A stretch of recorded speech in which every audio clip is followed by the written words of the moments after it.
Nagbabalik ang programang tumutulong sa pagpapakilala ng mga namumuhunang Pinoy. Dala ang kwento ng pag-asa, pagbangon at pag-asenso para sa milyong mga Pilipino. Ito pa rin ang Pro Pinoy. Higit sa programa, ito ay isang advokasya. At kasama natin live sa ating studio ang owner. Actually, dalawang owner to.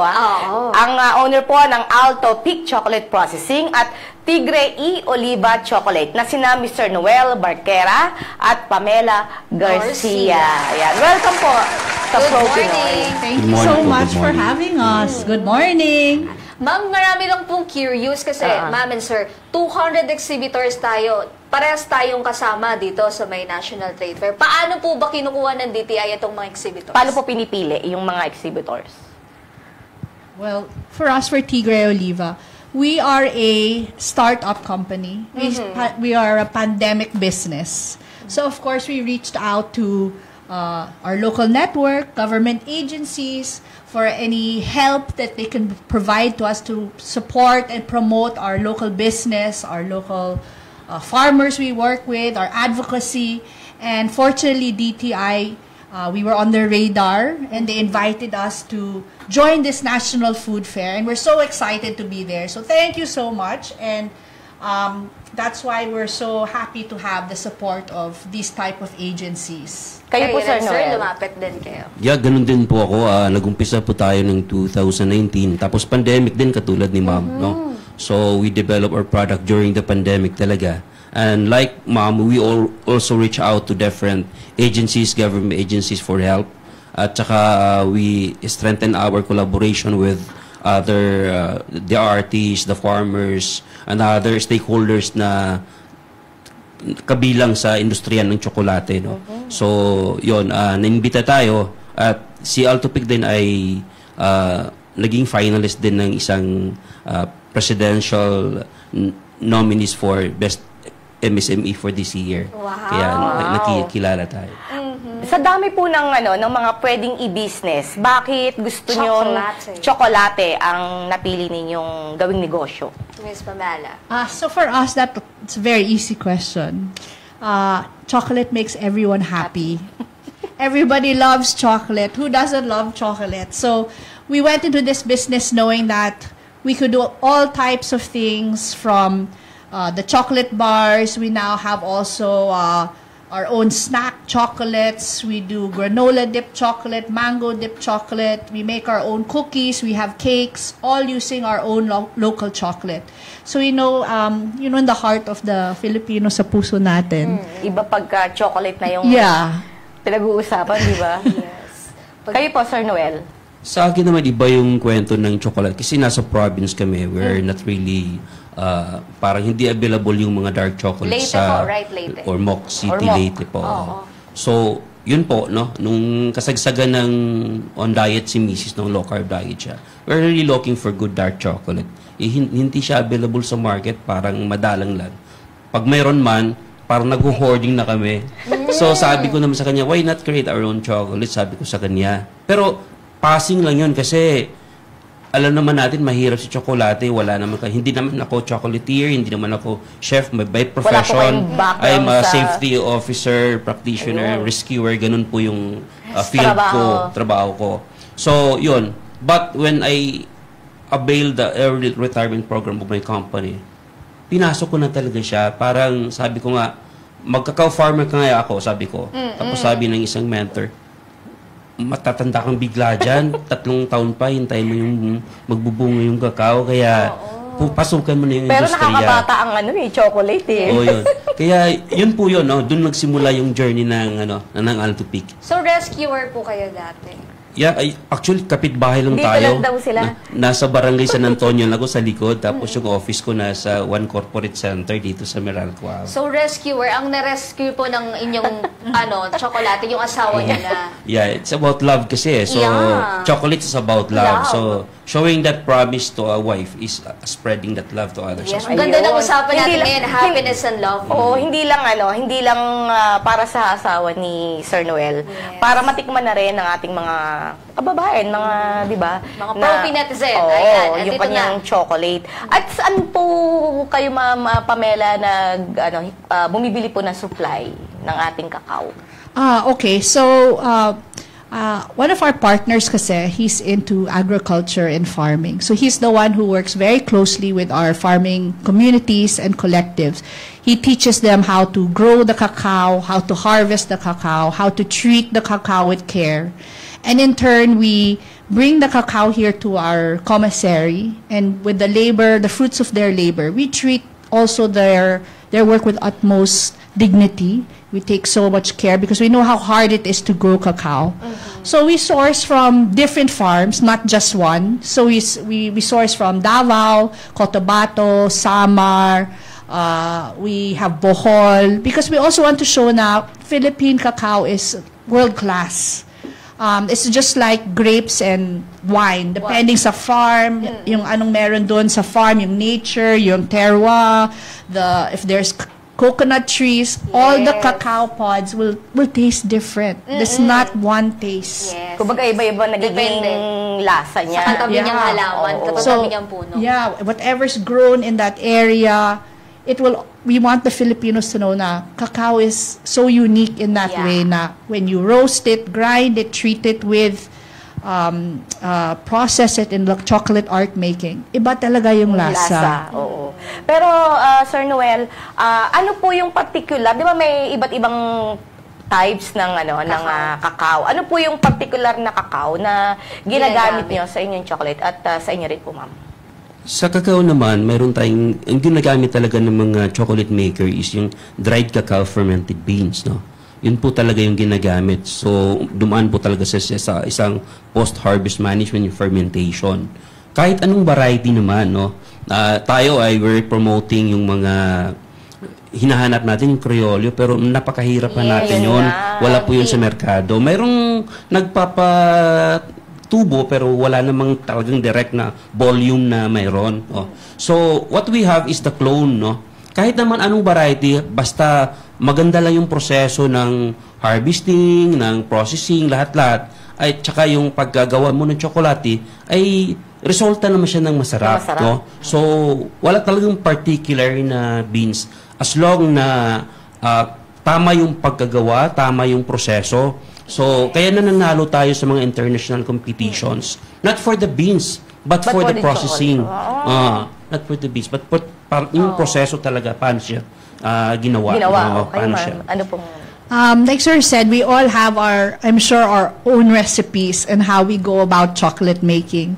So for us, in Tigre, when you think of dark chocolate kasi, everyone thinks, ay, mapait. It's bitter, it's acidic, it's too intense. So in Tigre, hindi siya matamis. Yeah. So in Tigre, what we take pride in our recipe is, if you taste our dark chocolate, it's still very creamy. It's not so bitter. It's not acidic. It's not. You'll be surprised that it's dark. A lot of people are very surprised. Ay, dark chocolate pala to. Matapang yung lasa. Yeah. So that's all in the chocolate making process. Yeah. Yung sa inyo po ba, mga pure cacao? Kasi may iba tinatanggalan ng kanyang cacao butter. Yung butter. Oo. Eh, yun yung nagpapasarap sa tsokolate. Correct. So for us, it's pure cacao, and we use the cacao butter that's already inside the beans and pods. So in that way, parang it's not a blend. It's a single origin. Although we have other items that have with the blended cacao butter, but the single origin bars, yan yung talaga we don't add. So pure. It's pure. Kayo, sir. Ganun din naman, no? Dalawa lang naman yung ingredients ng dark chocolate. Kung may sugar siya, yung cane sugar natin, at saka yung cacao, no? Yung cacao mass o cacao lacquer. Yun lang naman yung dalawa. Other add-on, mga lecithin or other ingredients, but for our tubig chocolate, dalawa lang talaga yung major ingredients namin. Sugar lang at saka yung cacao lacquer or cacao mass. Nabanggit po ni Ma'am Pamela na yung ang takot ng mga mga customer natin, mga consumer natin is maasim. Bakit po ba may mga chocolate na parang medyo maasim na? Iba-ibang profile kasi nangyayari po kasi doon sa post-harvest management during fermentation. Sabi ni Ma'am kanina, may mga recipe, no? may 2-1, may 2-3-1, iba-ibang paraan, Ratio, no? Tapos, doon pa yung kulang natin, no? Hindi pa masyadong educated yung ibang farmers or cooperative natin paano gawin yun ng tama, no? Talagang kulang pa tayo sa teknolohiya or knowledge.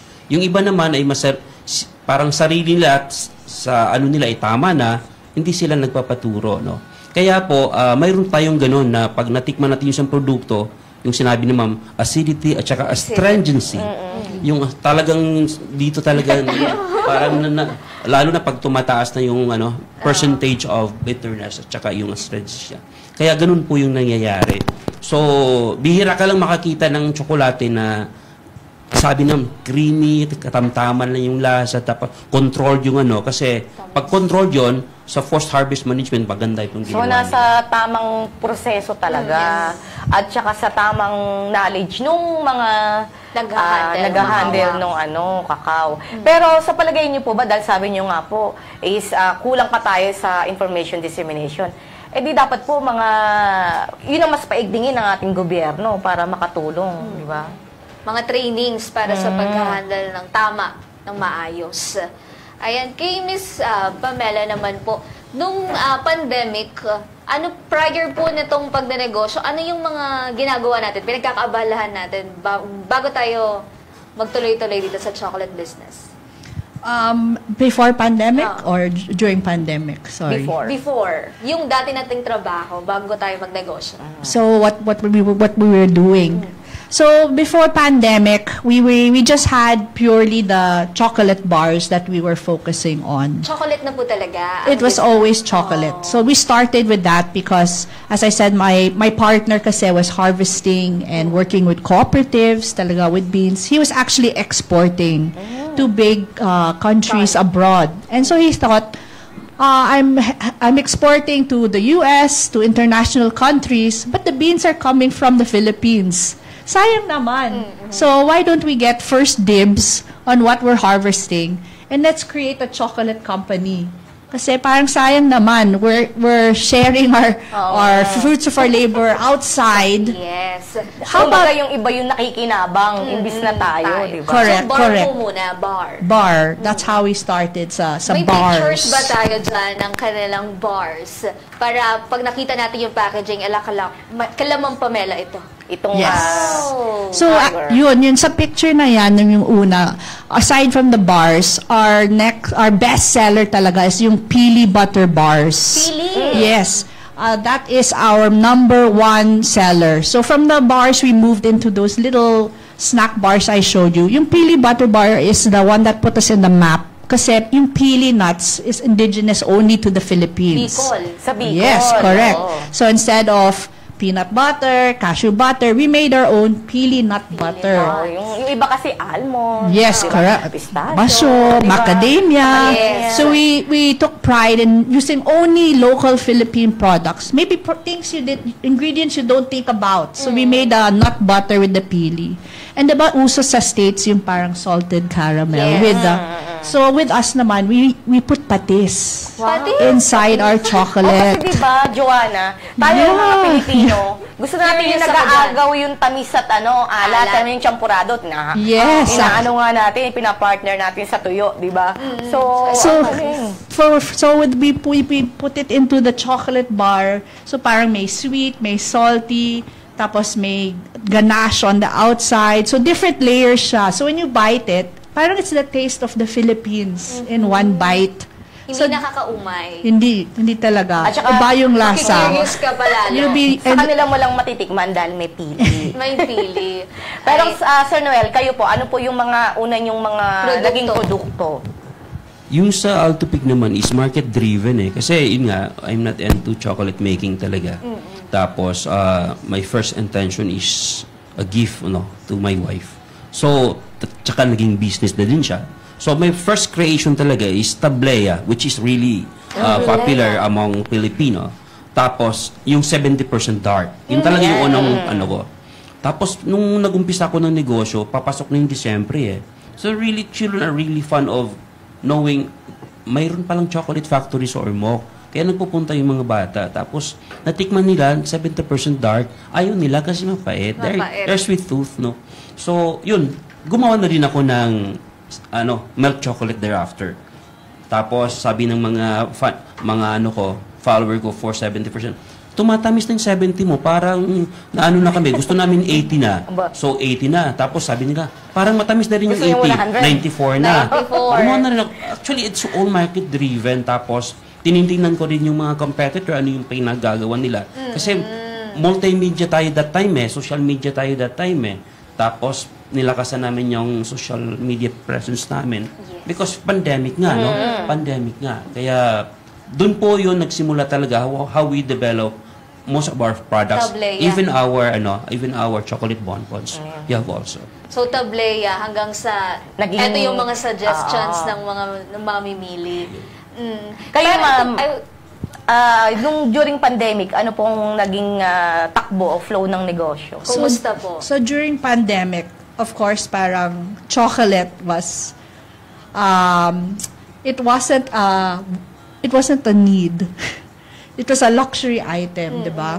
So, we had to pivot during the pandemic. During the pandemic, that's when we decided to go into, now we have pastries, we have cookies, fast-moving items. Cookies, brownies, cakes. Kaya pala. That's why we have other, this one, you see there, that's our frozen Silvana. Wow. It's called the Comets. So, inside is a buttercream filling. And we have fresh banana inside. We have one that's salted caramel, one that's honey from Palawan, and one that is the classic. So it's also enrobed in dark chocolate. And then it's a frozen treat. So we started developing these more fast-moving items because sometimes with dark chocolate bar, you'll take one, bite it, leave it in the ref, and then maybe come back another day, bite it. So we develop more fast-moving. You'll finish it in one go, and then parang, I want to order again. I need to order again. So we have peanut clusters now. We have the comets. We have bonbons, cookies, cakes. Different, all using chocolate. Nag-derive na sa mas marami. Pero kasi, Joanna, di ba, tayo mga Pilipino kasi, tama nga yung ginawa ni Ma'am Pamela. Strategy. Kasi, di ba, pag may birthday sa atin, ano mga okasyon, merong cake. Di ba, may cake. May mga desserts. May mga dessert. At tama, no? Kaysa naman na wala silang kumbaga, humina yung chocolate nila, edi, nag-isip na lang ng another gumawa product. Sila ng, kasi kahit anong occasion yan Yes. At feeling ko ganun din si Sir. Sa Alto Pig naman is, we never stop operating during the pandemic. We focus on education campaign na si chocolate is a healthy product. And reaching antioxidants. Hindi siya luxury for us. Sabi ko sa kanila, if you want to be healthy, you need to spend money.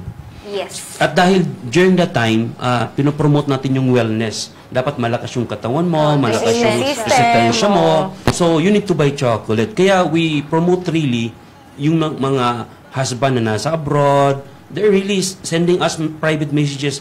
Pakidala ng chocolate mo dun sa asawa ko. Yung mga ganung bagay, we offer door-to-door delivery.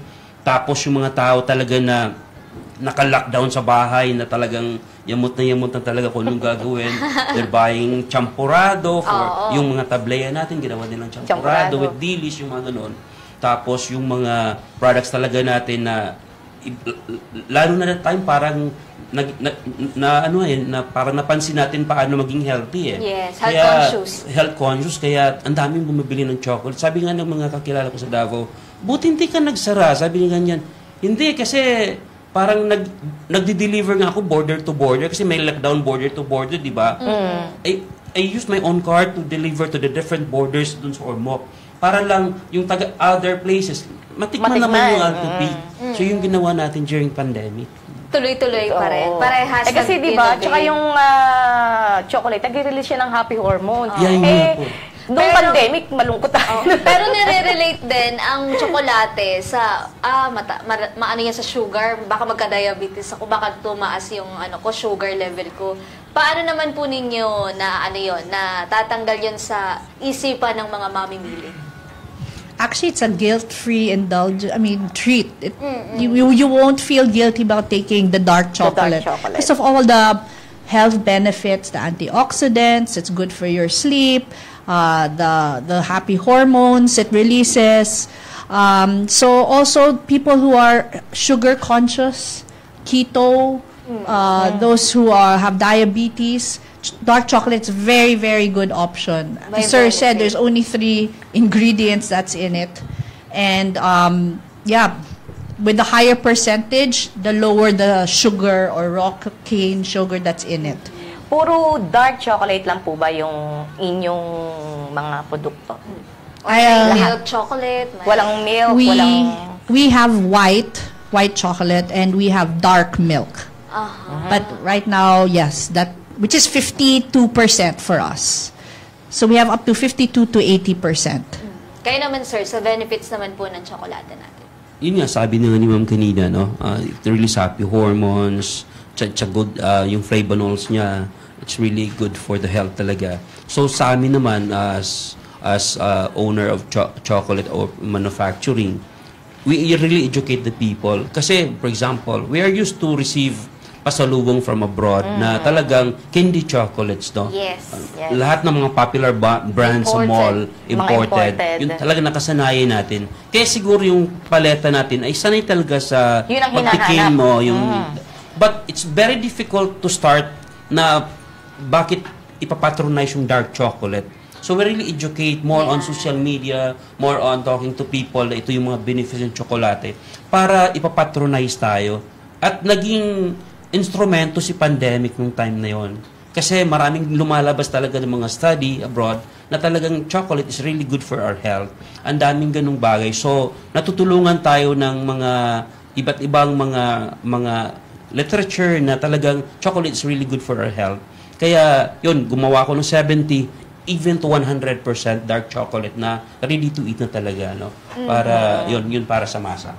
Para sa masa. Kasi, Joanna, aminin natin, hindi tayo, kumbaga, ang mga Pilipino, hindi use sa ganitong mga produkto. Ang alam lang natin, ang kakao, ginagawang baterol, yung tableya, yung iniinom lang, di ba? Doon tayo nakagisnan eh. Pero yung ganito na lume-level up na yung ating kakao, hindi pa ganun ka sa merkado. Yes. Di ba? So, pwede na pala siyang gawing cake, pwede na pala siyang at saka yung bar, di ba? Drink, di ba? Chocolate drink. So, sir, since meron po tayong mga produkto dito, pwede nyo po silang i-flex.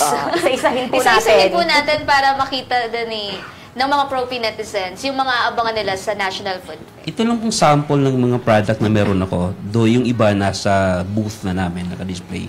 Ito po yung 70% dark chocolate. Ito yung pinakauna kong ginawa. Pati ito yung tableya, no? Ito yung 70%. It's really, this is my promise, no? This is my promise to my wife na gagawin ko for her. So, ito yung pinakauna ko talagang produkto na ginawa after my retirement, kung baga, sa una kong trabaho. Then, of course, ito na ngayong sumunod, ito ata yung 80%. Yun nga, sabi ko sa inyo, market-driven siya. Pati yung 94. So, at saka itong milk chocolate. Ayun. So, ngayon, ang favorite na po ng asawa nyo, yung... Nag-i-increase na siya eh. Mas gusto niya si 94. Si 94. Kasi mas less sugar siya, mas healthy. Ganun po ba yung percentage? Explain po natin kung anong kaibahan ng mga percentage. Ibig sabihin lang naman nun, pag 70% dark, 70% yung cocoa lacquer, 30% yung sugar.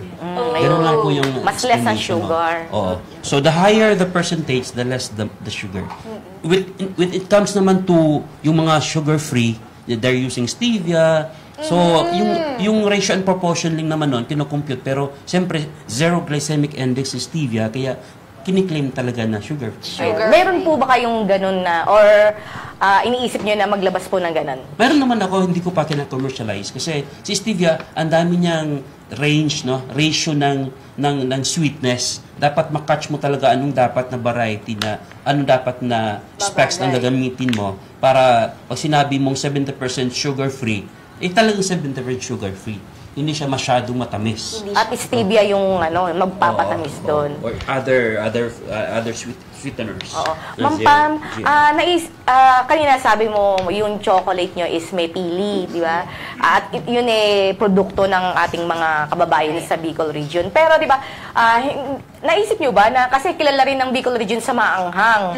May Chili. Oo, yung chili, yung parang may twist ng ng chili yung Yung di naman masyadong overpower na maanghang. Yes, we definitely have that in the coming limited edition items to do a chili chocolate. Also the London chocolate, calamansi chocolate. We like to really play with flavor. We're very innovative. We're very playful. We also have a bonbon that's parang honor to Negros Occidental. It's called the Dulce Gatas Bombs. So inside we make our own Dulce Gatas with Carabao milk. Ito pong nasa screen natin, ano po ito? This is our freeze-dried marshmallows. So we're one of the few companies now doing freeze-dried technique. So this is dehydrating the walang moisture. It takes away any of the wet content. So it comes out with this crunchy piece. Yes, very crunchy. So we do it with candy now, with marshmallows. It's a hit with yung mga Gen Z for young people. They see it in mga reels today and stories. So try it. You should try it. It's a very different experience. So these are our marshmallows. May orange flavor, Oreo, and mint. Mint. Oo, yun. Isa pa yun, masarap yung chocolate plus mint. Yes. Or chocolate plus strawberry. Masarap siyang combination. So if you visit us in the booth today, you'll see all the freeze-dried. We also now released chocolate popcorn. Chocolate popcorn. Yeah, so it's our own dark chocolate enrobed with the popcorn. Kung may caramel nga naman, ba't wala naman Yeah, why chocolate? not chocolate? So these are new. Bigyan natin Buksan ng natin. sample. Yes, so these are our Dulce Gatas bombs. So it's a bomb because when you bite inside, there will be an explosion. Parang may sasabog sa... Yeah. Oo. A nice sweet. And then these are the Pili butter bars. Ayan yung pili. Nuts about chocolate. So this is a assorted collection. So we have here cereal crunch, double peanut butter, and cashew toffee. May na po ba kayo? Or ongoing na lalabas na? Masarap din yung yung mixed nuts, fruit and nuts. Yes. So we have clusters. They're called peanut clusters. May banana peanut with white chocolate. So we mix fruits with the chocolate. Also, kasi this week, actually July 7 is World Chocolate Day. Ayun. So we have a promo, 30% off starting tomorrow until next Wednesday. For all those chocolate lovers who want to try our products. Saan po ba yung shop natin, ma'am? May physical. Our shop is in Mandala Park sa Shaw Boulevard. So you can malapit visit lang us din. there anytime. We have chocolate drinks, chocolate goodies, treats, all the sweets. And we also have a website. So you can find all our products there sa website. tigreeoliva.com. Ayan. Kayo, Sir Noel. Saan po tayo available? Yung product namin is nasa Ormoc, no? We also available in SM Ormoc. Meron kaming shop. Tapos, you can order us through online, no? May page naman kami, at saka website din po. So, yun po yung availability ng products namin. But right now, we're here in Manila. So, nasa booth 198 po kami. So, baka maligaw kayo doon. So, but on our shop naman, we are not only promoting chocolates, but also heirloom recipes. Kakanin, no? We're promoting putumaya sikwate, turon, moron, Na chocolate merong moron. chocolate. May infused na chocolate o chocolate moron. So, we are into it talaga, no? Tsaka, para kasing ano siya pupunta kasi isang lugar tapos yun, yung putong mangga sikwate, yan po yan, no? Putong manggang sikwati? Yeah, yung sikwate po, yung hot chocolate. Sikwate po yun sa Bisaya. sikwate. Tapos may Hot chocolate. bibingka, may turon. Yan po yung, pag usually, kinikita talaga namin kadalasan mga balikbayan Yes. Because they're really fun with, tapos Sinasabaw, hindi na nila nakikita. Sinasabaw hindi nila sa malagkit.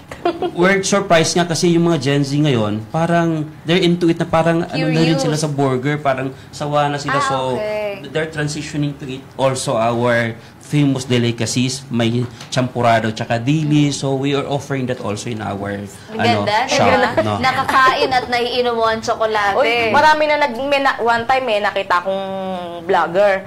Yun ang binablog niya. Yung malagkit, tapos yung hot chocolate, sasabaw. Nasabaw. Yan po, one time last year ata, si Cara David nagpunta din. Pinasarap segment niya, na-feature din si Alto Pic po. Si Alto Pic po ba, nasa magkano yung price range ng mga produktong ina-offer? Ano lang naman kami, wala tayong yung bonbons namin, yung pinakamahal namin is nasa less than 1,000 peso, no? Ano pa yun? 16 pieces na po yun. Assorted ganache, may coffee, mayroon tayong coffee, may yung fruit na available sa Ormoc, pineapple, mango. Marami doon. Masagana doon. Mayroon din tayong famous batuan ng Negros. Sabi nga nila, parang lasang yogurt. Parang hindi nila alam talaga. If you're not Negrense, parang hindi mo alam yung lasa. But if you are Negrense, parang, ito batuan to, no? They're using it for kalyos, baboy, tsaka langka, di ba? But for me, I use it. May ice cream din ako na batuan at tsaka yung totong, no? Ice cream totong din. Yan yung mga bonbons ko. Yun yung mga bonbons using assorted 16 pieces ganache. po. 16 pieces. Oh, yeah. Different ganache, different colors. Yan for your coffee. Sir Noel, meron po ba, gaya po na nabanggit ni Miss Pam, meron silang ino-offer na mga promos sa store nila ngayong 30%. food fair. Kayo po, meron bang... We can offer siguro konti. But sa totoo lang, no, this year, 300% yung markup ng cacao beans. Alam niyo siguro ni Ma'am yan. No? From 180, naging 400 to 500 pesos. Wow, grabe naman. Parang walang masyadong movement sa merkado. Parang walang nagsasalita kasi hindi siya need. Hindi siya katulad ng bigas at saka sokal. Talagang pag sinabing nag-increase yung sugar, talagang ang daming nag-ano. But for us na chocolate maker, hindi, parang dahan-dahan lang, tahimik lang. Dahan-dahan lang namin ginagawa kung anong dapat namin gawin para makapaglaro sa merkado. But it's a really difficult time for chocolate manufacturer. Lalo This na yung year lang po yan, sir? Yeah, this year kasi epektado yung world market talaga ng cacao. Especially in Africa kasi due to climate change, mababa yung production. Tsaka nagpupunta dito yung mga international player at bumibili from us. Ayun. So, yung demand po natin din, hindi siya nami-meet. Kaya The supply is not enough nag-i-import tayo, which is, kaya lumalaki rin yung presyuhan. Yung 400 po ba, yun yung kilo per kilo? Per kilo ng cacao beans, yeah. Farm gate yun, galing Davao yun. Yun yun. ba yung pinakamura or hindi kayo nakahanap ng mas mura? It's very, very challenging. And to think not just the beans is mahal, but sugar is now also mahal. So, all the raw mats, all the ingredients is mahal. Lahat nagmahal. Yeah. Oo. Naisip ko lang, kasi meron ako, eto na naman tayo, meron ako natikman na chocolate na may liquor. Yes. Gin. Actually, meron siya, iba't ibang brand ng imported na liquor. Ginagamit nila sa dark chocolate. Masarap. Masarap. Ano po kayo nun? Mayroon akong cacao, yung chocolate bonbons ko na may whiskey ganache. No? I'm using Black Label for my ganache. Yun po yun. Maraming bumibili din. Sa inyo, Ma'am Pamela? We've tried with the ube liquor. There's a local liquor supplier who's doing ube flavor. And also we did rum because that's a local Philippine liquor also. So we did a rum chocolate. So yeah, we played with these local also other ingredients. May kalamansi I think, Joanna, na-guess na rin natin dito, di ba? Yung ube liquor. Yes, meron din tayong mga nag-guess na ube liquor. Meron din sa Cacao Galleon yung gin naman na... Ayun, pwede yung gin. Yung Ocho Cantos de Kong. Ayan. So, since ito pong ating National Food Fair ay starting na ngayong araw, ano-ano po yung mga abangan nila? Mga dapat nilang puntahan, itry ngayong araw kasi maraming pro-P netizens ang susugod talaga dyan. Para po sa inyo, ma'am. Sa inyo, ma'am. Sa Tigre y Oliva. For the chocolate bars, I really recommend the single origin. You'll love them. We also have a unique chocolate bar, the green one. It's coconut milk. It's unique because we're the only ones using coconut sugar in it and also coconut milk. So it's vegan, it's healthy in terms of the GI of sugar. It's also very healthy. So that one is a very unique one. Please try the Dulce Bombs, the Pili Butter Bars, yung Comets, yung Sylvanas, and yung freeze-dried because it's very unique and it's new to the market. Per piece po ba natin ibinibenta yung mga Sylvanas or naka-ano siya, tray? You can buy per box of 8 or per piece. Per piece, meron din. Masarap din yung cookies. If you're a cookie lover. Sample price ng Sylvanas na box of 8. Nasa magkano po? 580 pesos. 580 pesos. Wow. Sa inyo naman, sir, mga aabangan sa National Food Fair. I'm bringing with me yung mga normal product ko naman at saka yung chocolate bonbons ko. But will be available like in Thursday or Friday pa, no? Malayo kasi kami, no? We're transporting like 100 kilogram of goods from Ormoc to Manila, no? So, hindi namin talaga dala-dala yung buong ano namin. But we do sampling, no? Lahat ng mga produkto naman namin ay may mga samples naman lahat na represented. Yeah, we do free taste po, no? You can do free taste po sa ano namin, sa booth namin. So, ibig sabihin lang, sir, kung nagustuhan nyo at hindi pa available, balik po kayo sa araw ng Thursday at Friday or Friday. Anong booth number po natin ulit, sir? Number 198 po kami. 198. Kay Miss Pamela? You can find us at Tigre Oliva. I'm not sure what is the exact booth number, but I'll get back to you on that. Ayun. Kasi sabi ni Sir Noel, hindi lahat, kunyari, a portion itong hilera na to is chocolate. Iba-iba. Halo-halo. Halo-halo sila. Kaya talagang hahanapin mo. Gagalugarin niyo talaga yung National Food Fair. Maraming exhibitors, 200. So, kung makikita nyo si Miss Pamela, isa-isahin nila. Isa-isahin nyo, mahanap nyo rin sila. So, ayan, Tigre E. Oliva chocolate at yung Alto Peak chocolates, yun dapat nyong hanapin mamaya hanggang sa 7 yan, July 7. Ayan. So, yung may mga, bukod po sa DTI, may mga ahensya pa po ba ng gobyerno tumutulong sa atin? po. Since tayo nahihirapan po na makakuha ng supply ng kakao. We work also with DOST. DOST. Yeah, they help us also and they support us. Mga machines po ba? For the machinery. Mahal din yung machines Yes. And the equipment. Lalo na pag start-up, diba? Kayo po. Kayo po, sir. Ganun din po ay collab with DOST, DOT, DA, no? Since I'm the regional council for cacao in our region, in the Region 8. So, I collab with them, work with the farmers talaga kasi yung solusyon naman ng problema talaga natin is production eh. So, the more farmers will plant cacao, masosolve yung problem natin with the production.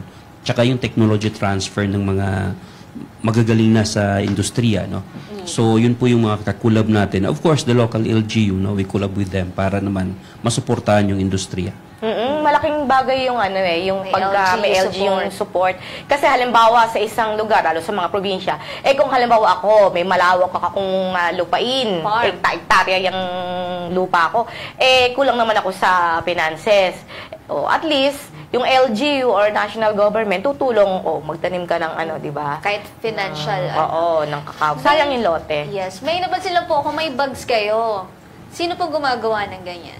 Ayan po ba yung another product din or lalagyan ng mga, kunyari, bibili ng marami? Yan po yung secondary packaging ko. Si Alto Peak po kasi is a social enterprise business, no? I collab, yun nga, nakita ko nga kanina sa introduction niyo po is bayanihan at saka advokasya, no? Bayanihan, hindi, pwede naman tayo magnegosyo na tayo-tayo lang na tayo lang yung kikita, tayo lang yung may tubo, but we can do business naman na sama-sama tayong lalago, no? Yun po yung advokasya ni Alto Peak. I collab with prisoners sa local namin, Raison Dawn. Sila po yung gumagawa nito, no? Pambaterol. I commissioned them to create this one. Tapos yung mga local weavers natin. At saka at nakita nyo din po, may paint po dito. Opo. So local artist po din to ng Ormoc. So, isang bundle of Napopromote chocolates. yung mismong Ormoc City. Isang bundle ng chocolate po with this bag. You're not just helping Alto Peak, but the artists, the weavers, the prisoners, and all the cacao farmers. So, exponential po yung effect niya. Kasi bayanihan po siya tulong-tulong po Ayan. na makapag-produce isang masarap na tsokolate. So, hindi lang siya, sabi nga ni Sir Noel, negosyo, kundi isang advokasya, kagaya ng Pro-Pinoy, di ba? May naming Tumutulong sa atin. natutulungan. Pag binili po itong bag na to, sir, magkano? This is 390, no? 390. Pero kung Ang gaan kasama niya. yun, iba na din mas with the price of the chocolate. Bukod. Yeah. Magkano po ba yun, yung isang bundle with chocolates here? Mga 1.9 ata, 1.7. Ganun. Oh. Ay, mic niyo po. Oh, sorry. Ang DOST po ba, ma'am, ang tumulong sa atin sa pag-design ng packaging? DTI. Actually, we did that BPI. all in-house with our partners, yung packaging. When you look at it, you think parang, doesn't look so Filipino. But yung Tigre, the font, was inspired by the Noli Me Tangere. It was during that Art Deco.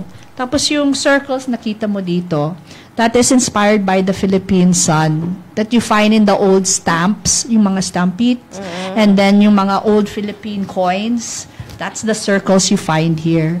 So that was what we used for the inspiration for the branding.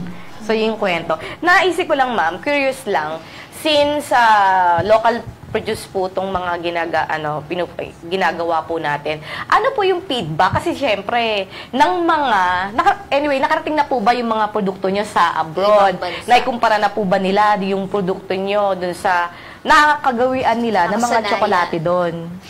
Actually, it's a very hard for us to try to get our product outside of the Philippines. Right now, we are available in Singapore, but we're also going to try to do other ASEAN countries or Southeast Asian neighbors.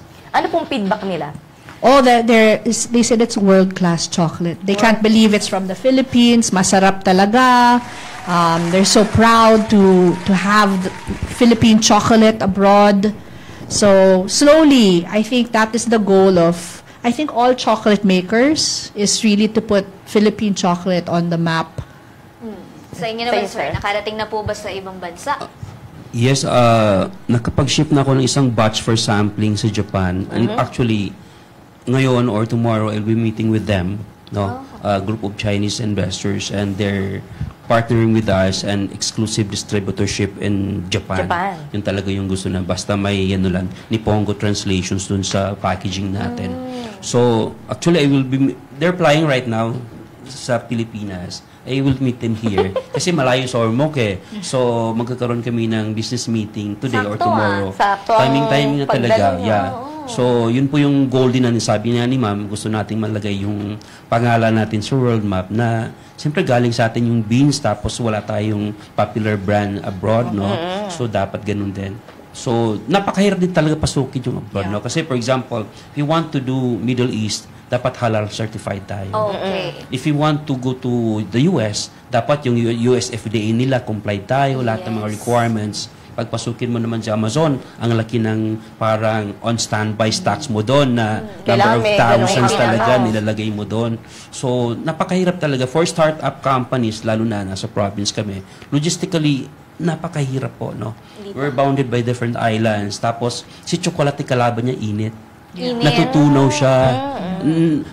Impact. Naiipit siya, nasisira, nadadamage yung gaano man kaganda yung gawa mo galing sa factory. Paglabas niyan, wala kang control, no? Wala kang control, nasisira siya, naiinitan siya. Mahirap yung handling.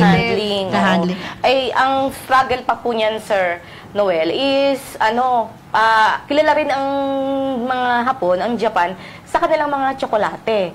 'Di ba? Yung pag-introduce nyo sa kanila ng Tsokolate nyo. Yeah, ganun din yung challenge, but they are comparing our product with their products eh. Yeah. And right now, sabi nila, this is different. And this is also good, no? So, hinahanapan, kasi parang na-surprise nga sila, bakit walang chocolate na nakapasok sa Japan? May Malaysian brand, may Indonesian brand, may pumasok sa kanila eh. Ba't walang galing sa Pilipinas? So, yung naano sila, bakit wala? So, yun yung natin, target Paano market. po kayo nag-connect? Meron po ba kayong nilapit ang ahensya para makilala sila or sila mismo lumapit sa inyo? I have a friend also from Ormoc or from the Leyte na may business din siya doon. Sa Japan. And he's into export-import. Kaya yun nga, nagkausap kami during pandemic. Tapos parang, siyempre, pandemic, lockdown lahat, parang ganun. Natutulog yung merkado. Then, like, 3 months ago, tumawag siya. Tuloy na natin yung project natin. Then, ganyan, nakapag-DHL ako last 2 months. Tapos natikman nila. Tapos sabi nila, sige, proceed na natin. Proceed. And they're flying in na. Oh. Eto na nga. Bukas na nga. Ayan. So, ito, marami ng comments. Ipabasa muna natin kay Andres Bonifacio Jr. Yes! Good morning, Binibining Joe and Ma'am Joanna! Galing kay Erlinda Bachelor, Remedios Malinaw, Nessie Sagario, Julio Luna, belated happy birthday pa rin ha! Ricardo Muñoz, Joyce Buntog, Leslie Panes, Miguel Carmona, Betty Burgos, Sandy Enero, and Krishna Flores.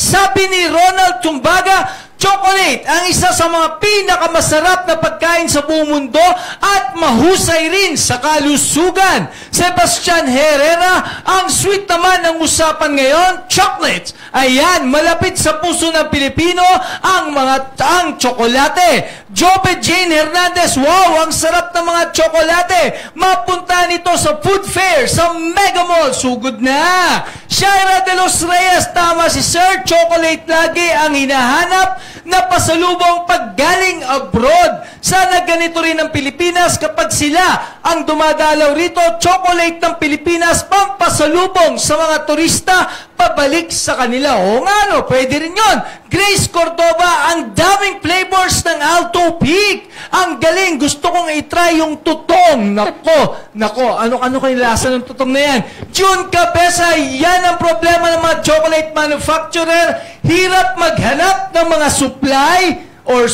ang mahal pati ng asukal. Allen Sante, masarap ang tsokolate ng Pilipinas, pwede nang ipanlaban sa ibang bansa. Tama ka rin dyan. Hasmin Bagyo, napakasarap ng mga tsokolate nila. And Zenaida Floresca, makapag-food trade fair na habang maaga. And galing naman kay Peli Beloria, available na po ba kayo online? Ayan. Yes, parehas silang available online. Pareho na pong available online. Magitin na lang natin yung website. Website na lang po ulit. Yes, our website is tigreeoliva.com. Log on next Wednesday starting for the promo. Please check out all our products and happy World Chocolate Day. Ayan, sir. Yung FB page po namin, Alto Peak Chocolate, at saka din po yung IG namin, Instagram. Doon po kami. Alto Peak Chocolate. Yun lang yung search nyo, Alto Peak Chocolate at Tigre Yun ang lalabas. And then for our IG, Tigre y Oliva Chocolate. May chocolate. Yes. Ayan, okay ha. Tandaan nyo yung kanilang mga Facebook page. Greg Manorio, sana dumami pa ang mga kakao farmers sa bansa para lumaki pa ang industriya ng pagtso-tsokolate sa bansa. Ayan ang ating mga komento this Wednesday morning. Kaya naman mamaya, sugod na tayo sa DTI National Food Fair 2024 dahil more than 200 MSME merchant exhibitors ang makikita natin doon. Ako, kita-kita tayo dyan. Back to Studio 2. Pero Andres, Yes! sa hulaan mo ang kapital, sino huhulaan? Yung Ang ating lucky caller ay manggagaling from, wow! Pangasinan, Charlotte Perco! Anong hula? Ang hulaan natin ay yung dalawa parang Alto Peak. Alto Peak, para hindi na lang mahirap. Okay, sige. Ayan, sige. Tuloy-tuloy na tayo sa hulaan mo, kapital. Okay. Charlotte, magandang umaga. Hello po. Ayan, Charlotte! Maghulaan mo na kung magkano ang ginamit nila, sir, sa kanilang pagsisimula ng Alto Peak Chocolate. Mga nasa 80 to 100K. Isa lang! Madaya ka! Salambe. 100K. Ilan daw? 100,000 pesos! Bakuha mo kaya ang 1,600 pesos? Joanna, itanong muna kay Sir Noel. Sir Noel, magkano po ang naging kapital? 200 po. Kulang pa Wait lang ng po, 200,000. Libo. Libo, 200,000. Ay! Medyo nagugulat tayo sa 200. Medyo nagugulat baba. Yan, Charlotte. Nako, sayang, kinapos. No, okay, tawag ka uli, ha? Okay, bukas, 1,800 pesos na ang pwedeng mapanalunan dito sa Hulaan Mo ang Kapital Ko. Back to Studio 2, Binibining Joanna and Mama Jo!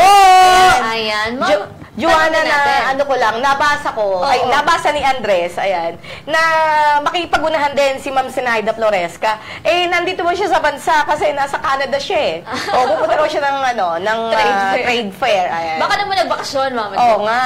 Oo. Magkita Ma'am po tayo. Sinaida, baka Ma'am Sinaida. magkita-kita tayo dyan. Ayan, pero kay Ma'am Pamela, magkano po yung starting puhunan? Around the same. 200,000.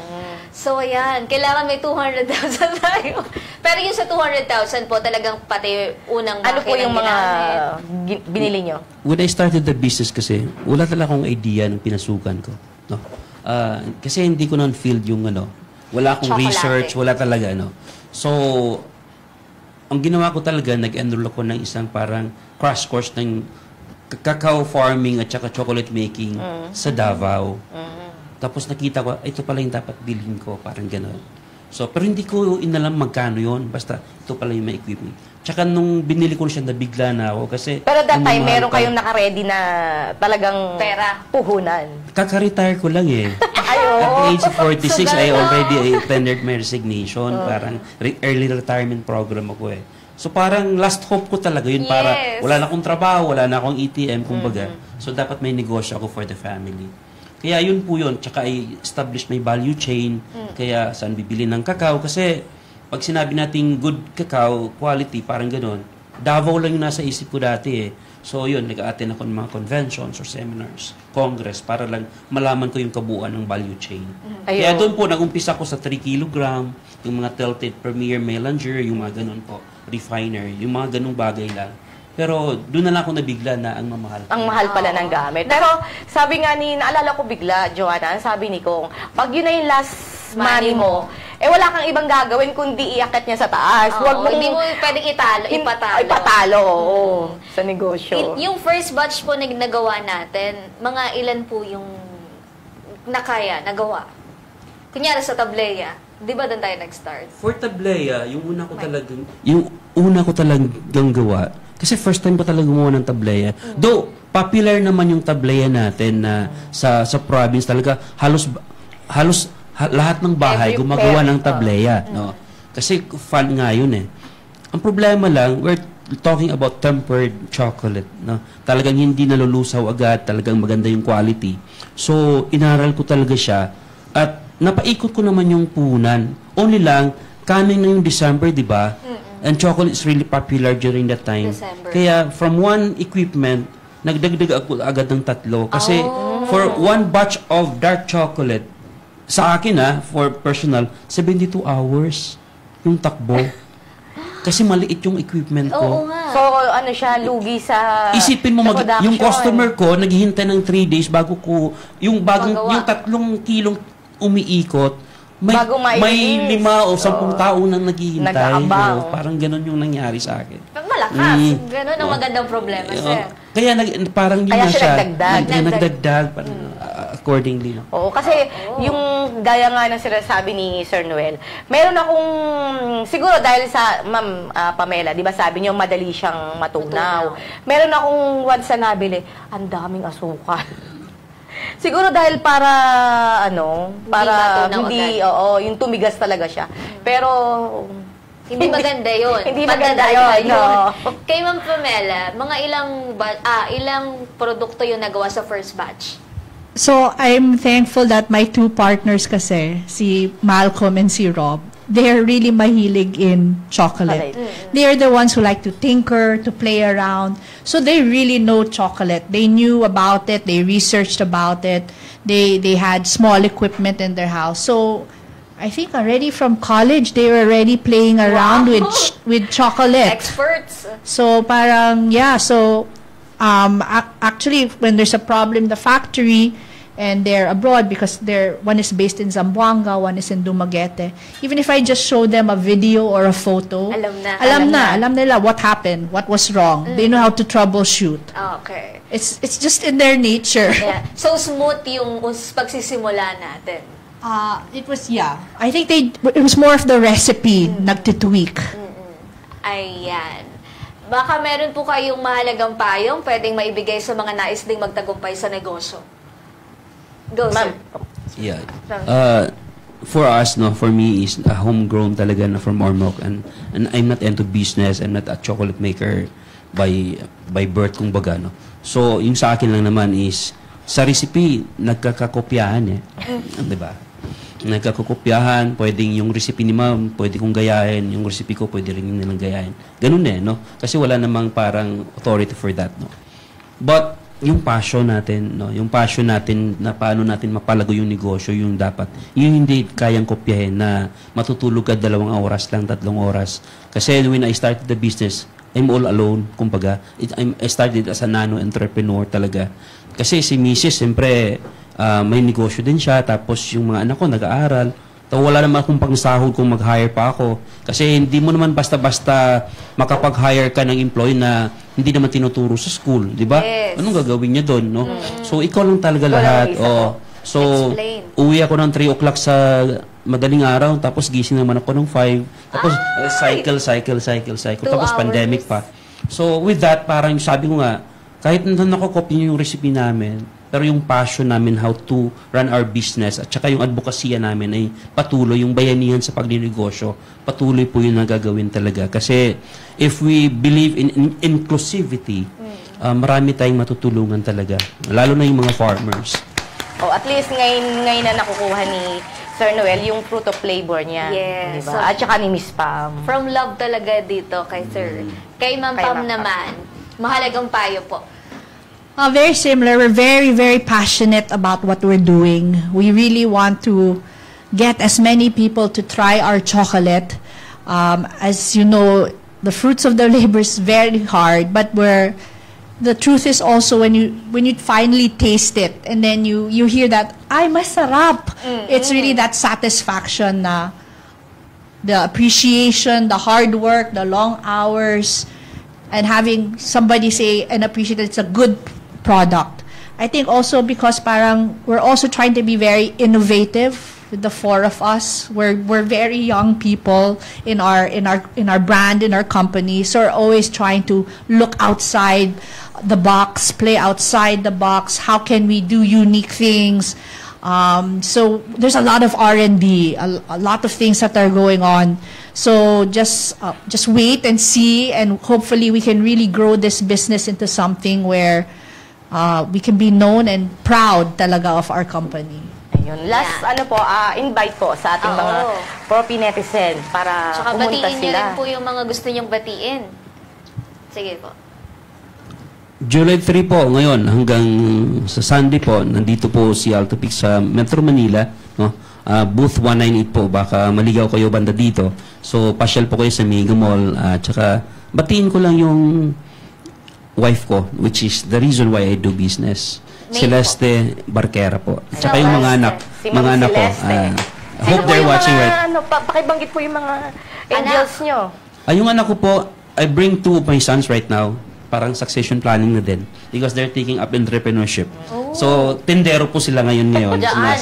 Makikita din natin. Tapos, si Zach, si Nathan, si Angelica, si Tomas, at saka si Alto, yung baby namin. Si Alto. Alteo po talaga siya, but Alto yung pala yun. Ayun, doon pala nag-derive yung Alto. Kay Miss Pam. Please visit us also in the National Food. And then in Mega Mall, we'll see you there. Please also visit our website and our IG. Please follow us, like us.